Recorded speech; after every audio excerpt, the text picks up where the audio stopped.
Chris, hey, look, thanks a lot for having a chat with me as our local government spokesperson. So I just want to have a quick chat to you about Three Waters, which is a lot of people are asking about, and there's a lot of a lack of information about what actually involves and how it involves local council, what the impact's going to be. So I wonder if you could just walk us through a little bit about. Yeah, look, absolutely. Look, I mean, to everyone watching, I just want to say I'm Chris Luxon, the local government spokesperson, and I think, Joseph, it's great to have a chance to talk to people about Three Waters because I think there's a lot of anxiety, confusion about what's going on. Essentially, this government's throwing a lot of tennis balls across the net to the rural community in particular and provincial communities, and it's very difficult. There's so many reforms around fresh waters, around Three Waters, around the water services bill. There's too much going on.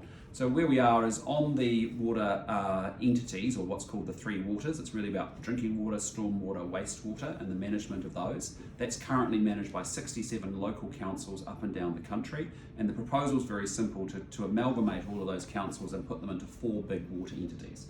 And we have some big significant problems with that. The first is that fundamentally we can't see how making an entity that is, say, in the middle of the North Island, at the bottom of the North Island, the top of the South Island, creates any scale benefits. We think that water assets actually are unconnected. They don't scale. A wastewater treatment plant in Gisborne has very little to do with a wastewater treatment plant in Blenheim, and yet it's in the same entity. So you're not going to see the scale benefits or the purported financial benefits that the government's talking about by putting these entities together. The second major problem is that many councils across the country have been managing their water assets incredibly well, and some haven't, but many have.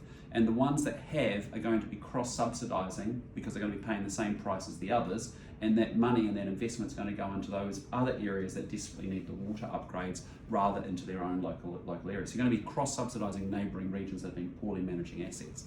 And the third thing is that it's a very convoluted structure, and essentially, residents and ratepayers over 30 to 50 years have been paying for these assets through their rates over many, many years. And essentially what the government's doing is laundering your money and your control of those assets and putting them into these monolithic entities. Because what happens is 24 district councils get merged into and smashed into one. They then form a local government group, who then form an independent panel, who then appoint the board of this new water entity, who then appoint the management team.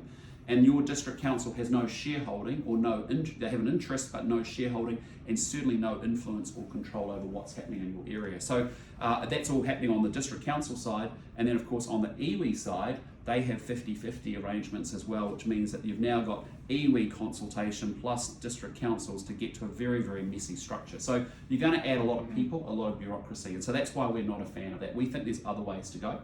Our plan's pretty simple. We think that there is some real challenges with water across New Zealand, but it's not a big problem everywhere at the same level. It's a different problem in different parts of the country. Some have challenges around low-lying wastewater treatment plants, others have real issues around piping infrastructure, others are actually in very, very good shape. Secondarily, there's this creation of this new thing called a water regulator called Tamara ROI, and they are there for the very first time to set and then enforce the standards. And that's quite unique because that's actually the bit that actually hasn't been happening consistently in New Zealand. We've left it to the Ministry of Health and DHBs at different times to actually enforce those standards. And that's a real game changer, because then the challenge is if a council can't hit those standards, then there's a series of interventions that central government, local government, neighbouring might want to do in terms of being able to solve those problems. So I think that's the real reason, we're really just think this water entities is going to create a huge amount of disruption.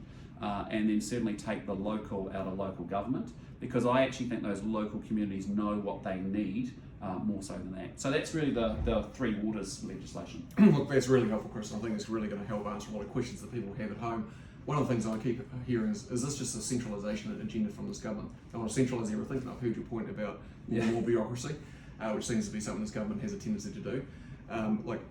Is this going to take away the local community control over their water assets? This is a real attack on local democracy, because just think about it now. You've already lost control over your local Polytechnic or Institute of Technology, and so that's all been merged into one mega entity. Right. We're just losing control over our DHBs, and if you honestly believe that some person in Wellington is going to know what's happening down in Dipton, good luck knowing about that. And the third thing is that now seeing it with respect to these water entities, I think transport will be next. This government fundamentally believes that they know best what to do with your money, and they know best ultimately about what you should be thinking. And as a result, there is this big centralisation and control agenda going on. And I can tell you now, in a country where we've just added 10,000 bureaucrats in the space of 3 years, here in Wellington for 1.3 billion extra dollars. And I can tell you, when I think the people of New Zealand say it, they won't have got anything more for it, and the outcomes aren't there.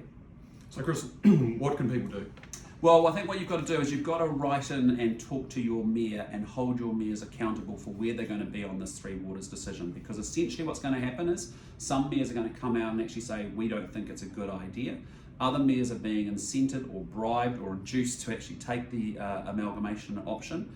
And then I think what will actually happen is the government's going to come straight and over the top in the next month or two and actually mandate that everyone's got to come into these 4 water entities. And so it's very important that everyone lets their local government and holds them accountable to say, where are you on this issue? And we want you to stand up, because we don't want the assets that we've paid for to be given away essentially through a very convoluted management structure to this water entity.